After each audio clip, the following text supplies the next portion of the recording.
നമസ്കാരം, ഞാൻ രമേഷ് ഗോപാൽ, തനിമ special news.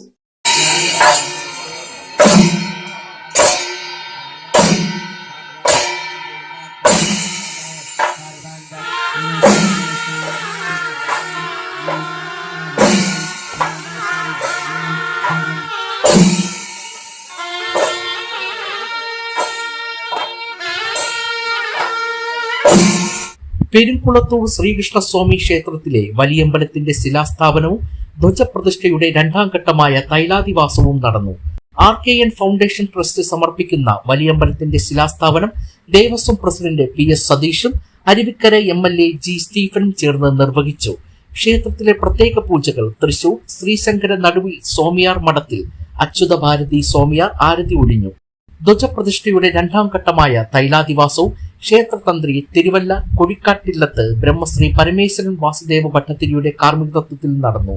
IB Satheesh MLA, G Stephen MLA, Devaswom board president PS Satheesh, ക്ഷേത്ര മേൽശാന്തി Chengannur Muthedathu Madom S Krishnan Namboothiri, RKN foundation trust chairman Harikrishnan, vice chairman Minil, programme coordinator Sanalkumar, ഉപദേശക സമിതി president Chandramohan, secretary Aravind, vice president Chandraprabha, Rajesh തുടങ്ങിയവർ സന്നിഹിതരായി.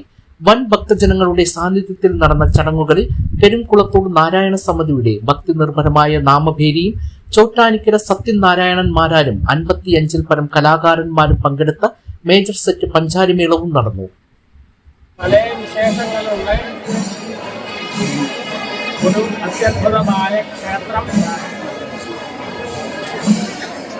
ക്ഷേത്രമാവുമ്പോൾ മഹാക്ഷേത്രമാവുമ്പോൾ അതിന് ധ്വജം വളരെ അതിൻ്റെ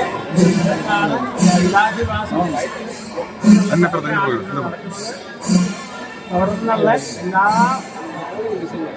കാര്യങ്ങളും വളരെ നന്നായിട്ട് എല്ലാ ഭക്തന്മാരും പങ്കെടുത്തുകൊണ്ട് ഇവിടെ നടക്കാറാവട്ടെ. നമുക്ക് എല്ലാം നമ്മൾ പ്രാർത്ഥിച്ചാൽ ഭഗവാനെല്ലാം ശരിയാക്കി വരും.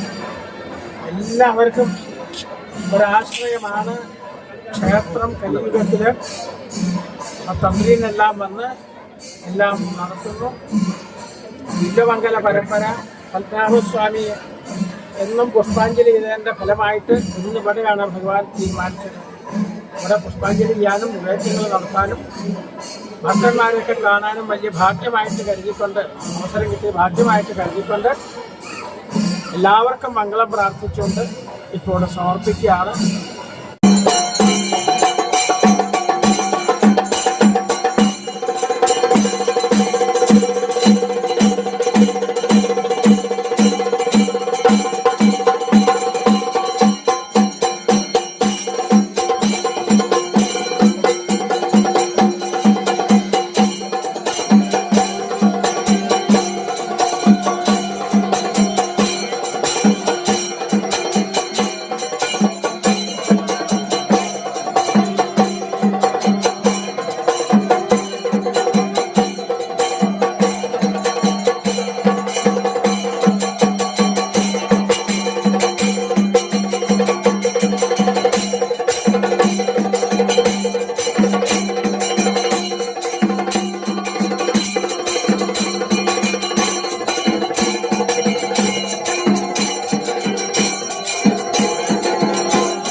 ഭക്തജനങ്ങളുടെ ചിരകാല സ്വപ്നത്തിന് സാഫല്യമായിരിക്കുകയാണ്.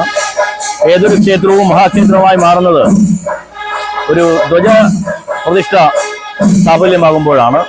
അതിന് ഇന്നിവിടെ ആരംഭം കുറിച്ചു കഴിഞ്ഞു. ധ്വജപ്രതിഷ്ഠയുടെ തൈലാദിവാസം എന്ന് പറയുന്നത് ഒരു വൈശിഷ്ട്യമായ ദിവ്യമായ ചടങ്ങാണ്. 6 മാസം 48ഓളം സുഗന്ധവ്യഞ്ജനങ്ങൾ നല്ലെണ്ണയിൽ ചേർത്ത് മുക്കി വയ്ക്കുക എന്നുള്ളതാണ് അതിൻ്റെ ഏറ്റവും പ്രധാനപ്പെട്ട ഒരു രീതി എന്ന് പറയുന്നത്.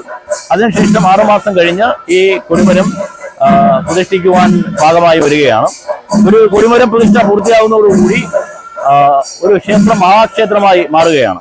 എന്തായാലും അത്തരത്തിലുള്ളൊരു വൈശിഷ്ട്യമായ പുണ്യമായ പ്രവൃത്തിയാണ് ഇന്നിവിടെ തുടക്കം കുറിച്ചിരിക്കുന്നത്. അത് സാധ്യമാക്കിയത് ഇന്നാട്ടിലെ സുമനസ്സുകളായ ഭക്തജനങ്ങളുടെ സമർപ്പണവും അർച്ചനയും സഹായവും ഒക്കെ കൊണ്ടാണ്. നമ്മുടെ ആർക്കെയിൻ ഹാളിലെ ശ്രീ ഹരികൃഷ്ണൻ അദ്ദേഹത്തിന്റെ ഒരു നല്ല ആത്മസമർപ്പണം ഇതിന്റെ ഭാഗമായി ഉണ്ടായിരുന്നു.